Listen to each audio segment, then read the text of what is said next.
我要跟我男友分手了ข่อยจะเลิกกับแฟนข่อยแล้ว怎么了เป็นอย่างหวะ他又骗我了他跟他朋友跑到酒吧去还说感冒要早睡เราตัวข่อยอีกแล้วเราลากไปเล่นกับหมู่เรายังมาบอกข่อยว่าเป็นไข้ต้องนอนไว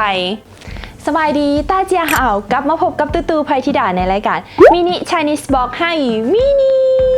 และสำหรับเทปนี้เนาะตู้ก็จะยกสถานการณ์ตัวอย่างก็คือสถานการณ์ที่ทุกคนต้องเคยเจอมาแล้วแน่นอนก็คือสถานการณ์ที่ปรึกษานั่นเองเดี๋ยวเราจะมาเริ่มจากคำศัพท์กันเลยเนาะคำศัพท์ทำอิฐคำว่าเพี้ยนเพี้ยนแปลว่าตัวคำศัพท์ต่อไปคำว่าข้าวข้าวพึงพาอาศัย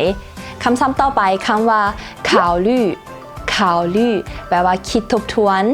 คำศัพท์ต่อไปคำว่าอูรุ่นอูรุ่นแปลว่าบ่ว่าจะเกิดอย่างขึ้น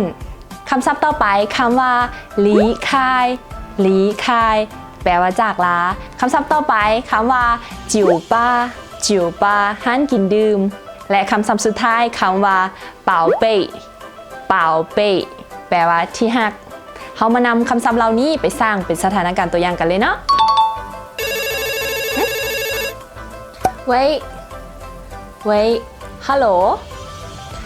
我要跟我男友分手了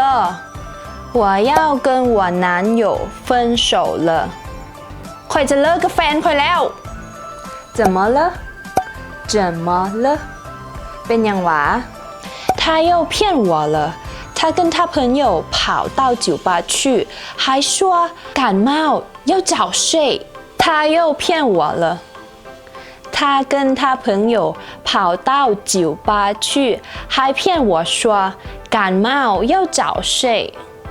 เราตัวข่อยอีกแล้วเราลากไปเล่นกับหมู่เรายังมาบอกข่อยว่าเป็นไข้ต้องนอนไว又来了他这个人真不可信你考虑一下以后能靠得了吗你跟他分手是对你好的又来了他这个人真不可信你考虑一下以后能靠得了吗你跟他分手是对你好的เอาอีกละ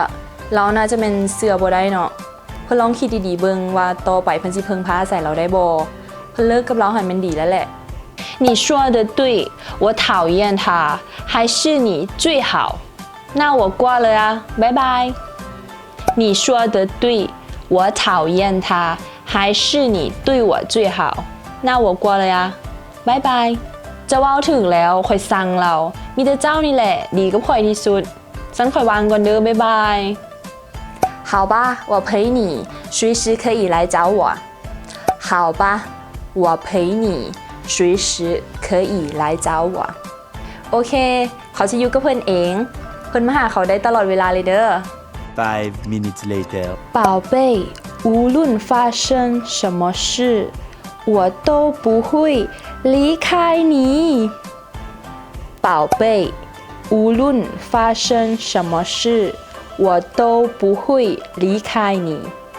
ที่หักบ่ว่าจะเกิดเรื่องอย่างขึ้นข่อยจะบ่มีทางจากเจ้าไปใส่哇塞我朋友跟她男友已经和好了那我该怎么办呢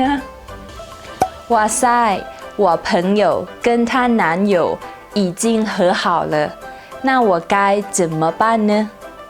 ว้าวมูของข่อยดีกับแฟนเราแล้วข่อยควรเฮ็ดตัวแนวใดดีวะและนี่ก็คือสถานการณ์ของที่ปรึกษานั่นเองที่สำคัญเนาะเวลาเขาจะเป็นที่ปรึกษาให้ไผเขาต้องอยู่แบบกลางๆเพราะเขาบ่ฮู้ว่าอนาคตจะเกิดอย่างขึ้นเนาะโอเคและสำหรับคลิปต่อไปเนาะมาถ่าติดตามกันเบิ่งได้ว่าตู้จะนำเอาสถานการณ์ตัวอย่างตัวใดมายกให้ทุกคนได้เบิ่งกันหรือไผอยากให้ตู้ยกสถานการณ์ตัวอย่างตัวใดก็สามารถอินบ็อกซ์เข้ามาหรือว่าคอมเมนต์หาตู้ได้เด้อและที่สำคัญที่สุดห้ามลืมเข้าไปกดไลค์กดแชร์ยูเพจ Mini Chinese Box ให้ตู้แนเดอร์แล้วเขายังมีอีกช่องทางหนึ่งนั่นก็คือช่องทาง YouTube พิมพ์เข้าไปคำว่าที่8 Channel Lounge ในหันก็จะมีรายการ Variety หลากหลายและหนึ่งในหันก็จะเป็นรายการ Mini Chinese Box ของเขาเองอย่าลืมเข้าไปกด subscribe กดกระลิ่งให้แนเดอร์แล้วพบกันใหม่คลิปหน้าบ๊ายบาย